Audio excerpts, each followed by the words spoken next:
Breaking news. ఇరాక్లోని Kurdistan ప్రాంతానికి సంబంధించిన అధ్యక్షుడు నెచర్నం బర్జానీ అతని నివాసం పైన ఈరోజు కొంతమంది మిలిటెంట్స్ అయితే బాంబు దాడి చేయడానికి ప్రయత్నించారు. ముఖ్యంగా డ్రోన్స్తో కూడా అటాక్ చేశారంటూ కూడా చెప్తా ఉన్నారు. అయితే దీనికి కారణం ఏంటంటే మిడిల్ ఈస్ట్ కంట్రీస్లో జరుగుతున్న యుద్ధ వాతావరణం. ఇటు అమెరికా, ఇటు ఇజ్రాయెల్, ఇరాన్ ఆ మూడు దేశాలు యుద్ధం చేసుకోవడం కాకుండానే మిడిల్ ఈస్ట్లో ఉన్న కంట్రీస్ చాలా ఇబ్బంది పడుతూ ఉన్నాయి.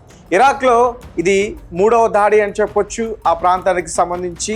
సో నెచర్నం బర్జానీ అతని నివాసం పైన డ్రోన్తో అటాక్ చేసే ప్రయత్నం చేశారు. ఎందుకంటే ఈ మిడిల్ ఈస్ట్ కంట్రీస్లో జరుగుతున్న ఈ వార్లో ఇరాక్ అమెరికాకి సపోర్ట్గా ఉంది.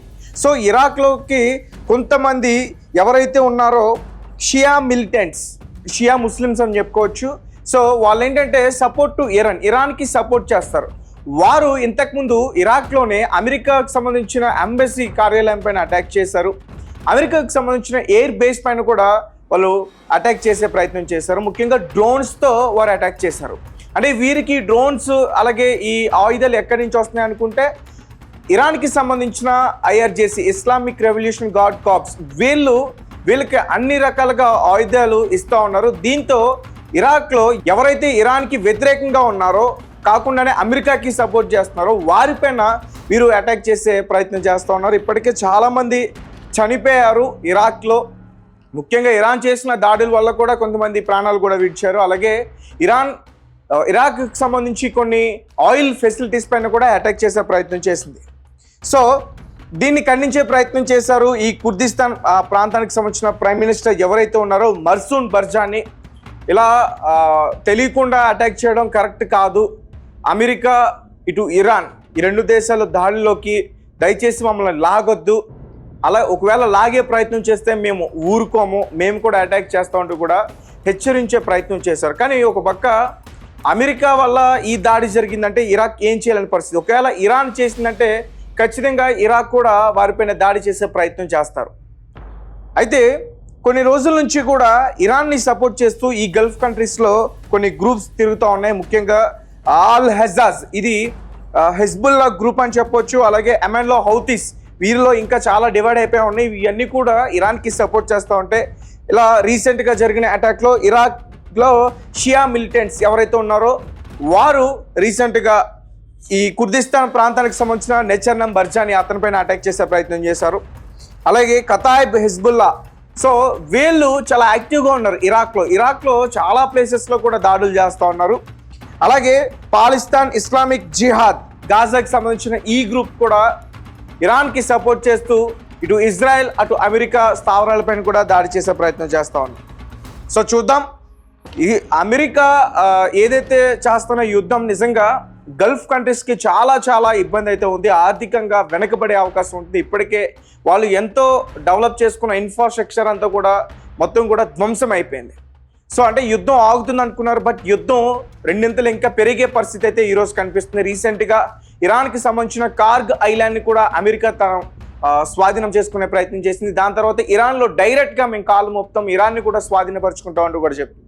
సో దీంతో ఇరాన్ ఏం చేస్తుందంటే అక్కడ వీళ్ళు ఎదుర్కొనే పరిస్థితి ఉంది. ఐఆర్జేసీ బచీస్ ఫోర్స్తో వాళ్ళు ఎదుర్కొన్నారు. బట్ వాళ్ళు తెలివి ఎలా ఉపయోగిస్తున్నారంటే హర్మోజ్ జలసంధి క్లోజ్ చేసి అన్ని దేశాల మధ్య ఏ రకంగా అయితే ప్రెజర్ తీసుకొచ్చారో ఇప్పుడు ఇరాన్ని పూర్తిగా స్వాధీనం చేసుకుంటున్న అమెరికా పైన ప్రెజర్ తీసుకురావడానికి వారికి సపోర్ట్గా ఉన్న గల్ఫ్ కంట్రీస్లో ముఖ్యమైన అమెరికా స్థావరాలు కావచ్చు, వాటితో పాటు సపోర్ట్గా ఉన్న కంట్రీస్ పైన డైరెక్ట్గా మీ విద్యుత్ కేంద్రాలపైన టార్గెట్ చేస్తామని ఇరాన్ ఐఆర్జేసీ హెచ్చరించింది.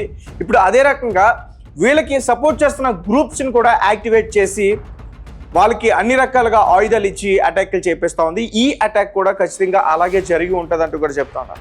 అండ్ ఇంకో పక్క అమెరికా, ఇరాన్ ఈ దాడికి మాకు సంబంధం లేదంటూ కూడా మాట్లాడారు. దాని తర్వాత మళ్ళీ పెంటాగాన్ అక్కడి నుంచి డిఫెన్స్ సిస్టమ్ దగ్గర నుంచి అయితే ఈ దాడులు ఖచ్చితంగా ఇరాన్కి సపోర్ట్ చేస్తున్న గ్రూపులు చేసే పరిస్థితి ఉంటుంది. ఎందుకంటే రీసెంట్గా యెమెన్లో హౌతీస్కి సంబంధించిన కొన్ని గ్రూప్స్, ఆల్ హెజాజ్ ఇలాంటి గ్రూప్స్ అన్ని కూడా నిన్ను కూడా దాడులు చేసే ప్రయత్నం చేశాయి.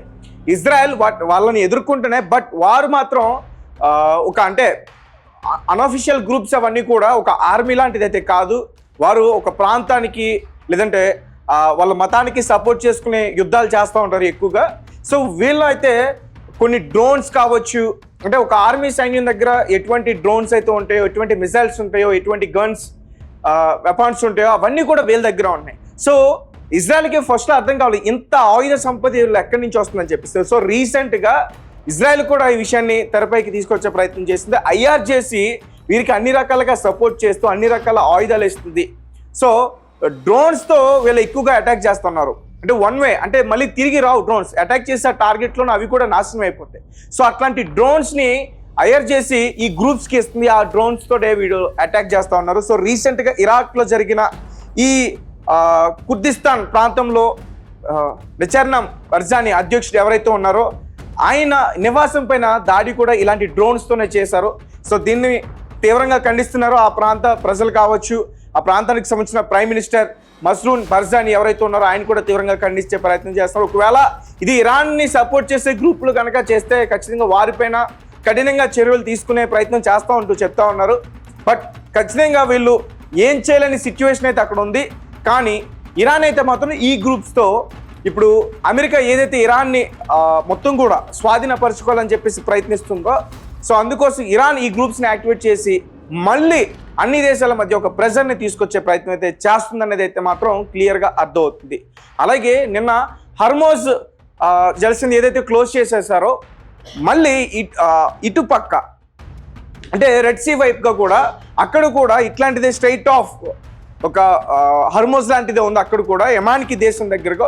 సో దాన్ని కూడా క్లోజ్ చేశారు. అక్కడ కొన్ని సీమెంట్స్ పెట్టాము, ఒకవేళ మా పర్మిషన్ లేకుండా మీరు యుఎస్కి సంబంధించిన, యూరోప్కి సంబంధించిన, ఇజ్రాయెల్ని సపోర్ట్ చేసే కంట్రీస్కి సంబంధించిన షిప్స్ ఏవైనా సరే అటువైపు కనుక వస్తే ఖచ్చితంగా సీమెంట్స్ని పేలుస్తాము, వాటిని బ్లాస్ట్ చేస్తాము, అలాగే మిసైల్స్తో అటాక్ చేసే ప్రయత్నం చేస్తూ ఉంటూ కూడా నిన్న యమాన్కి సంబంధించిన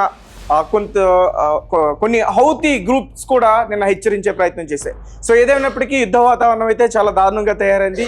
ఇక 3వ ప్రపంచ యుద్ధం వచ్చే పరిస్థితి అయితే క్లియర్గా కనిపిస్తూ ఉంది. దీనికి గ్రీన్ సిగ్నల్ వచ్చేసిందని అయితే మాత్రం చాలా మంది అంతర్జాతీయ విశ్లేషకులు కూడా చెప్తా ఉన్నారు. అండ్ మీ కమెంట్స్ ఏంటి, మీరేం చెప్తారు? ఇప్పుడు ఇరాక్ సిచ్యువేషన్ ఏంటి?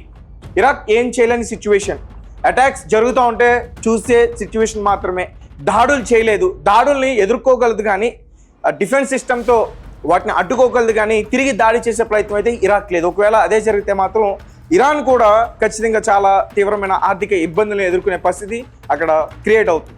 మీ కామెంట్స్ ఏంటి, మీరేం చెప్తారు?